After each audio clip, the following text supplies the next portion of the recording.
There was always something electric about Megan Fox and Machine Gun Kelly.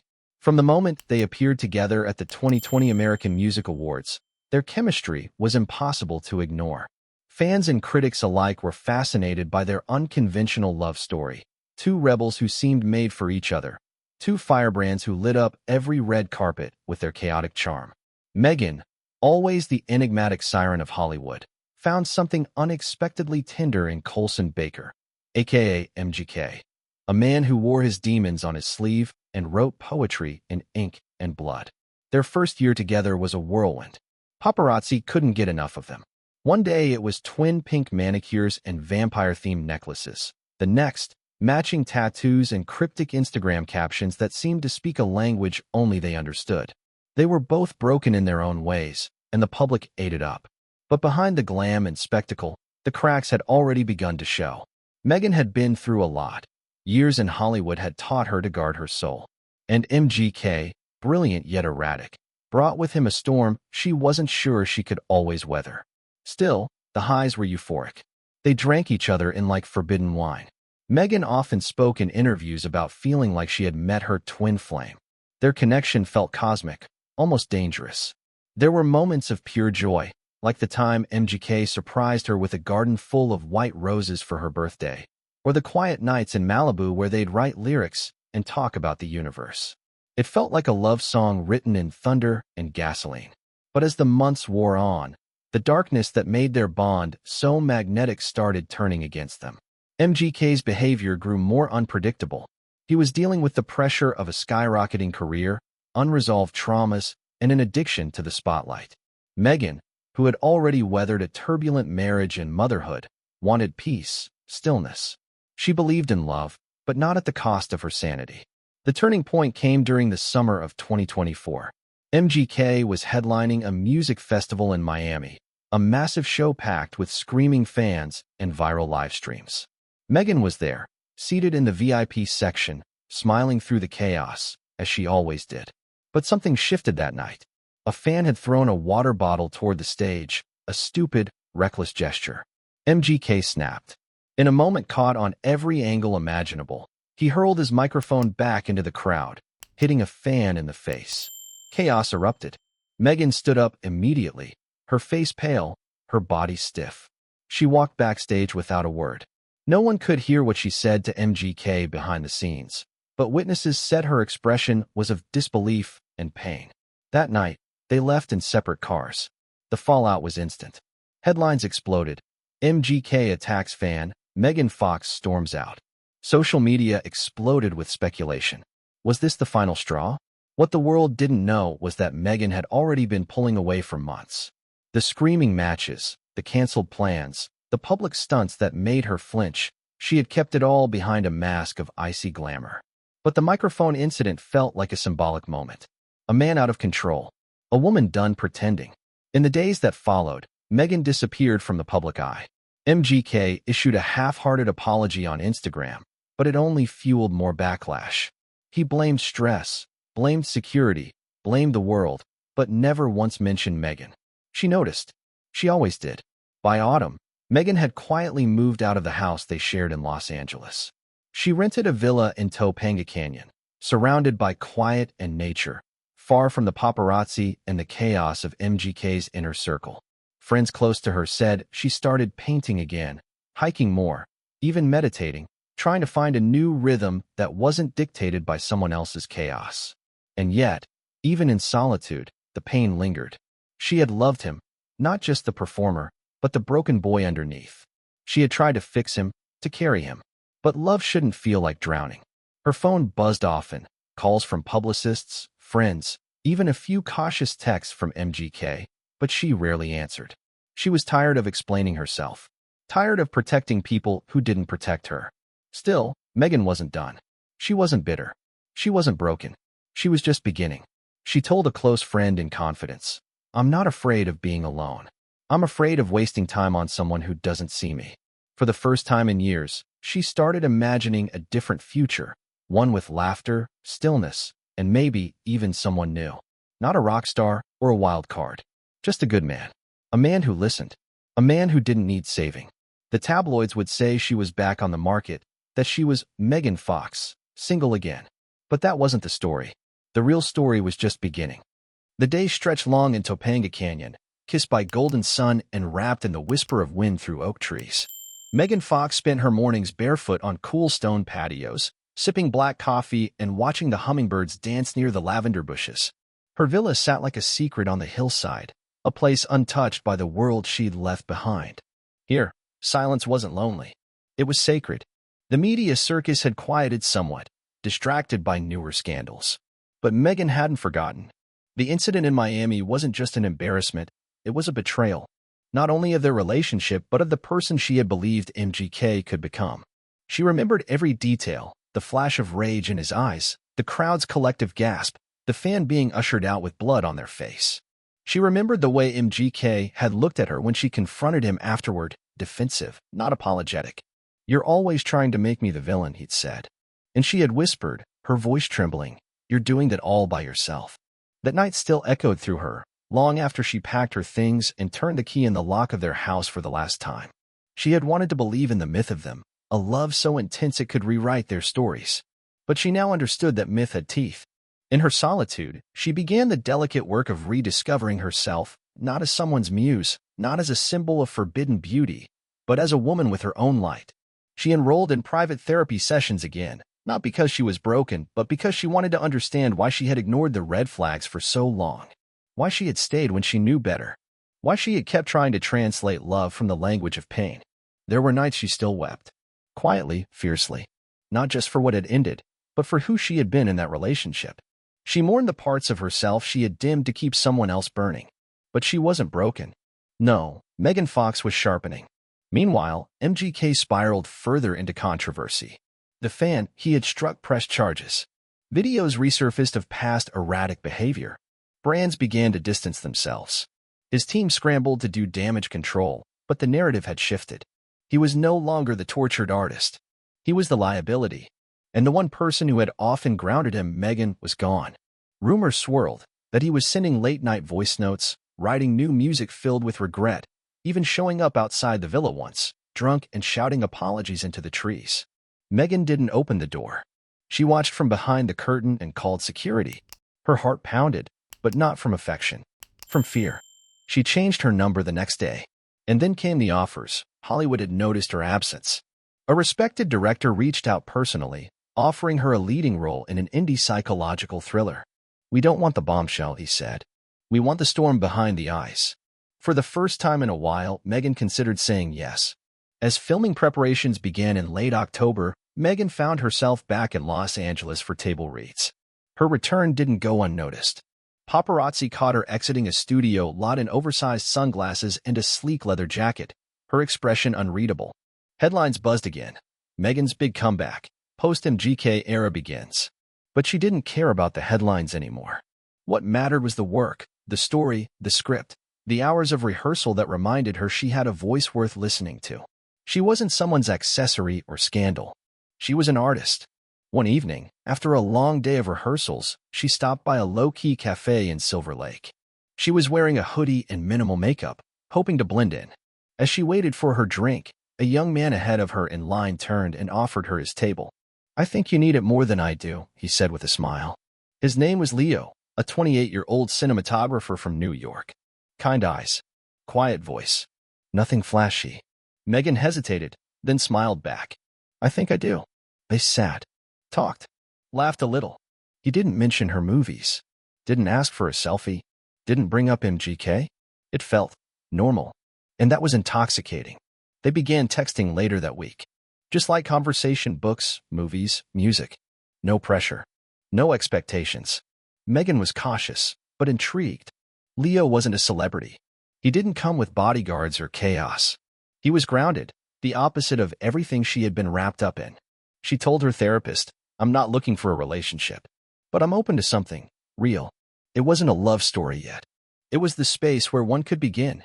She still carried scars, some invisible, others more tender. But in that silence between stars, she was beginning to shine again. By the time winter crept across the hills of Topanga, Megan Fox had grown used to waking without chaos. Her days were quieter now, fewer headlines, fewer breakdowns, fewer screaming matches in the middle of the night. The silence that once haunted her was now her companion, the way a shadow walks beside a flame. And yet, in the background, the past still lingered like smoke in an unventilated room. She began filming in early December. The set was minimalist, intimate, just a handful of cast members and a small, loyal crew. It was a far cry from the high-budget productions she'd been part of in the past. No stylists hovering between takes. No tabloid reporters lurking beyond the fence. Just the sound of the director's voice, the clap of the slate, the hum of artistry. For Megan, it was therapy. Her role, a woman unraveling after the loss of her identity, hit uncomfortably close to home. But she poured herself into it with a rawness that startled even her co-stars.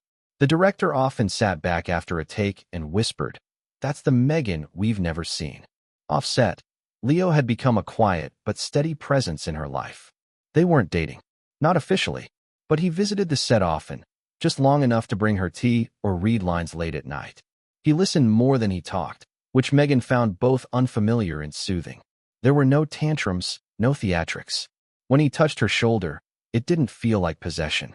It felt like support. But something still held her back. One evening, as rain drummed softly on the villa's roof, Megan stood by her window, watching shadows slip between trees.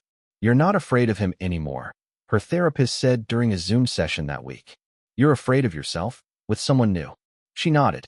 "I don't trust my instincts." "You shouldn't blame yourself for what happened with MGK. You saw the good in someone. That's not weakness, Megan. That's hope." Hope. The word lingered.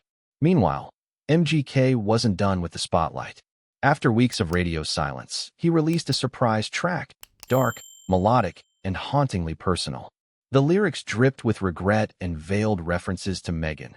She walked away in silence / I screamed, but no one heard / I was the fire, but she was the burn. The internet exploded. Fans speculated the entire song was about her. TikTok videos dissected every line. MGK hadn't named her, but the message was clear. He wanted her to hear it. And she did. Alone in her kitchen, barefoot, she listened once. Just once. Then she turned it off. He had always known how to wrap pain in poetry. That was part of what drew her in.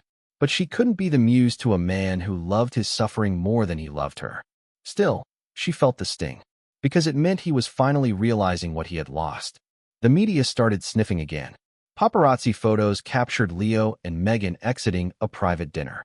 Articles asked, "Is this Megan's new flame?" But Leo wasn't interested in fame, and Megan wasn't interested in explaining herself anymore. Then came the letter. It arrived at her villa without a return address, neatly folded in an envelope marked only with her initials. She recognized the handwriting instantly. Inside was a single page. No apologies. No manipulation. Just one line. "You deserve better." "I see that now." There was no signature. None was needed. She stared at the paper for a long time, then folded it again and placed it in a drawer. She didn't cry. Not this time. Later that night, she invited Leo over. They sat in the garden beneath fairy lights, drinking wine and listening to old records. "Are you okay?" he asked gently. "I think," she said. "I'm learning how to be." And when he leaned in to kiss her, it wasn't a thunderstorm. It wasn't fire or madness. It was quiet. Like moonlight. Like the exhale after years of holding her breath. It didn't mean she was healed, but it meant she was healing. January arrived like a whispered rebellion. Megan Fox, once the poster girl for spectacle and fire, was transforming quietly, powerfully, into something even more dangerous, a woman who no longer needed anyone's permission to live her truth. The indie film wrapped with thunderous internal applause. Cast and crew hugged tightly on the last day of shooting, their shared exhaustion braided with respect for what they'd all created. Megan stood under a fading sky with her hair tousled, makeup worn, and eyes swollen from the last take. It was the best performance of her life, and for once, it hadn't come from pretending to be perfect. It had come from being honest. She wasn't trying to be Hollywood's comeback queen. She wasn't chasing the next franchise or public redemption arc. All she wanted was to choose herself, and she was doing it one small, sacred decision at a time. But fame, even when neglected, has a way of knocking on doors. The studio behind the film sent out a press release praising her transformational performance. An early cut leaked to critics, and the buzz was instant. Fox sheds the fantasy and delivers a performance that's aching and real, one outlet raved. Offers began to pour in again, serious roles, meaningful scripts. not just for her looks, but for her power. Still, Megan didn't say yes to everything. She was careful now. Selective. Not just with work, but with people. Especially men. Her connection with Leo had deepened, though she refused to label it. They shared long walks through the canyon, swapped childhood stories, and learned each other's silences. He never asked for more than she could give. That patience was seductive in its own way. But the past wasn't finished with her. One night in February, while attending a quiet industry dinner, Megan stepped out for air and found herself face-to-face with MGK. It had been almost 6 months since Miami. He looked thinner. Not just physically, but spiritually. The swagger was gone, replaced by something fragile and real. "Can I talk to you?" he asked, his voice low. Megan crossed her arms, eyes narrowed. "You already said everything in the song. I didn't mean for that to be the last word." A long pause. The hum of traffic in the background. Distant laughter from inside. "You didn't lose me in Miami," she said finally. "You lost me every time you made me the enemy of your chaos." He nodded slowly. "I know." There was no grand apology, no tears or begging. Just two people who once believed the world was theirs, now standing among the ruins of what they'd built and burned. "I'll always love you," he whispered. "I'll always wish I didn't have to stop," she replied. And with that, she turned and walked back into the light.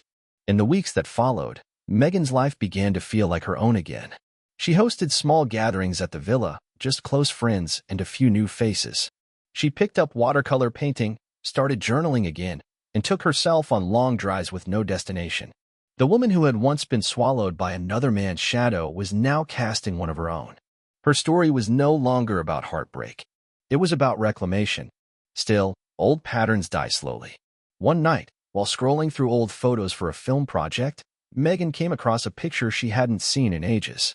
It was of her and MGK on a beach in Santa Barbara, arms tangled, eyes locked, the wind stealing their hair. For a moment, the ache returned. The kind that says, what if it could have been different? But this time, she didn't spiral. She closed the photo, took a breath, and messaged Leo. "Come over. I don't want to be alone tonight." Not because she needed rescuing. Not because she was afraid. But because she was ready to be seen, truly seen by someone who didn't need her to be broken to love her. And when he arrived, she didn't run. She didn't hide. She opened the door, let him in, and didn't look back. Spring swept into California with wildflowers and promise, and Megan Fox stepped into it like a woman finally shedding the last of someone else's story. For the first time in years, the world wasn't watching her through a fractured lens of scandal, sex appeal, or heartbreak. Instead, they were witnessing something much more dangerous, a woman who had chosen herself and refused to apologize for it. Her film debuted at a private screening in late March. No red carpet, no press frenzy. Just dim lights, leather chairs, and a room full of people who cared about art more than clout. Megan watched from the back row, heart pounding not out of fear, but from the weight of how far she'd come. Every frame was a mirror to her inner world, the unraveling, the quiet fury, the rebirth. The final scene, her character standing alone on a shoreline, smiling at nothing but the wind, wasn't just fiction. It was her. The applause at the end was soft but steady. She felt it in her bones. Afterward, Leo found her near the wine bar, his hand brushing hers.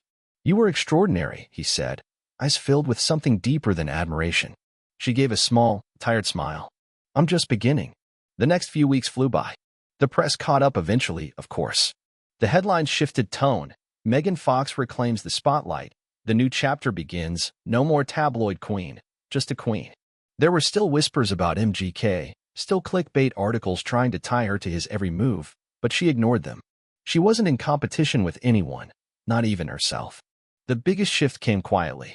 One morning, while planting herbs in her garden, her publicist called to say that a major studio had offered her the lead in a franchise reboot, an enormous payday, a career-defining opportunity. But Megan said no.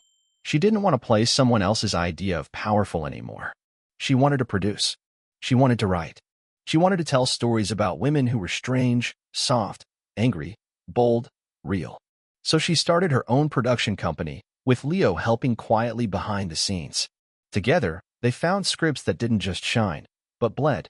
Her children came to visit often. She spent more time in nature. She reconnected with friends she had pushed away during her past relationship. Her laugh, once rare and guarded, now came freely, even recklessly. One day in April, she stood barefoot in the canyon with Leo beside her. The sun was setting in streaks of amber and wine. He turned to her and said, "You're glowing."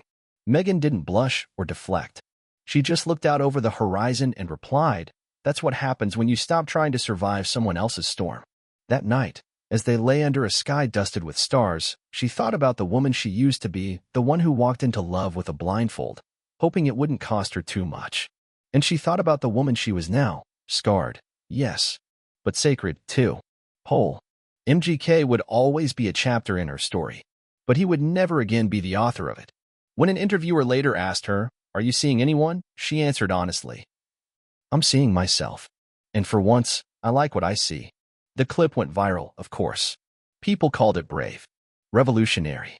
But for Megan, it was just the truth. This wasn't a comeback. This was the beginning. Not Megan Fox, the girlfriend. Not the muse. Not the fantasy. Just Megan. And she was finally, beautifully, enough.